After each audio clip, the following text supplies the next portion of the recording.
एक आदमी जो अपनी पहचान छोड़ देता है, अपना नाम, अपना धर्म, अपना देश तक, सब कुछ सिर्फ एक मिशन के लिए।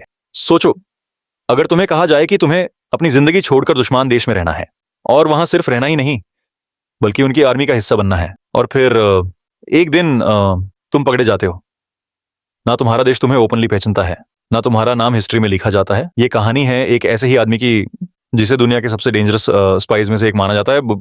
नाम था रविंद्र कौशिक। 1952, राजस्थान के श्री गंगानगर का एक सिंपल सा लड़का, ना कोई आर्मी बैकग्राउंड, ना कोई स्पाई ट्रेनिंग, बस एक टैलेंट था, एक्टिंग। कॉलेज में वो स्टेज पर परफॉर्म करता था, डिबेट्स में जीता था, और लोग कहते थे ये लड़का किसी भी कैरेक्टर में घुस सकता है। शायद इसी टैलेंट ने उसकी जिंदगी बदल दी।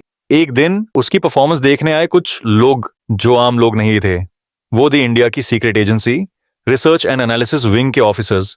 उन्होंने उसमें कुछ अलग देखा, एक ऐसा इंसान जो अपनी आइडेंटिटी मिटा सकता था।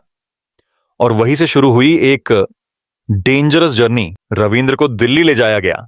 2 साल तक उसकी ट्रेनिंग हुई, उससे उर्दू सिखाई गई, उससे इस्लामिक कल्चर सिखाया गया, उससे यह तक सिखाया गया कि कैसे एक मुस्लिम की तरह जीना है। उसका नाम बदला गया। अब वो रविंद्रा नहीं रहा, अब वो बन चुका था नबी अहमद शकीर। विकिपीडिया एक नई पहचान, एक नई जिंदगी और एक मिशन जिसमें वापस आने की गारंटी नहीं थी। 1975, सिर्फ 30 साल की एज में उसे पाकिस्तान भेज दिया गया। विकिपीडिया सोचो, एक लड़का जो अपने देश से निकालकर दुश्मन देश में जा रहा है, अकेले, बिना किसी बैकअप के। वहां उसने कराची यूनिवर्सिटी में एडमिशन लिया, लॉ की डिग्री ली। धीरे धीरे वो पाकिस्तान के सिस्टम का हिस्सा बन गया। विकिपीडिया और फिर सबसे डेंजरस स्टेप, उसने पाकिस्तान आर्मी ज्वाइन कर ली। विकिपीडिया अब वो सिर्फ एक स्पाई नहीं था, वो दुश्मन की आर्मी के अंदर था। दिन में वो पाकिस्तान के लिए काम करता और रात में इंडिया के लिए इंफॉर्मेशन भेजता। हर एक इंफॉर्मेशन एक जान बचाती थी। कहते हैं उसने इतनी वैल्यूएबल इंफॉर्मेशन दी कि इंडिया के हजारों सोल्जर्स की जान बच गई। द इकोनॉमिक टाइम्स उसकी ब्रेवरी देखकर इंडिया की प्राइम मिनिस्टर इंदिरा गांधी ने उसे एक नाम दिया, ब्लैक टाइगर। विकिपीडिया लेकिन एक स्पाई की जिंदगी सिर्फ मिशंस तक लिमिटेड नहीं होती। अपनी आइडेंटिटी बचाने के लिए रविंद्रा ने पाकिस्तान में शादी भी की, एक फैमिली बनाए, एक बच्चा हुआ। सोचो, अपने ही देश के लिए काम करते हुए एक दूसरे देश में अपनी एक पूरी जिंदगी जीना, हर दिन डर के साथ कि अगर सच सामने आ गया तो सब खत्म। 1979 से 1983 तक रविंद्र ने पाकिस्तान आर्मी के अंदर रहकर इंडिया को इंपॉर्टेंट मिलिट्री सीक्रेट्स भेजे। विकिपीडिया, ये वो वक्त था जब इंडिया और पाकिस्तान के रिलेशंस टेंस थे और एक गलती वॉर शुरू कर सकती थी। लेकिन उसके जैसे स्पाइस अंदर ही अंदर सब कुछ कंट्रोल कर रहे थे। फिर आया वो दिन जो हर स्पाई के लिए सबसे डेंजरस होता है, एक्सपोजर। 1983 में इंडिया ने एक और एजेंट भेजा रविंद्रा से कांटेक्ट करने के लिए, लेकिन वो एजेंट पकड़ा गया और इंटरोगेशन में उसने रविंद्रा का नाम बता दिया। विकिपीडिया बस वही मोमेंट था जब ब्लैक टाइगर शिकार बन गया। रविंद्रा को अरेस्ट कर लिया गया, उसे टॉर्चर किया गया।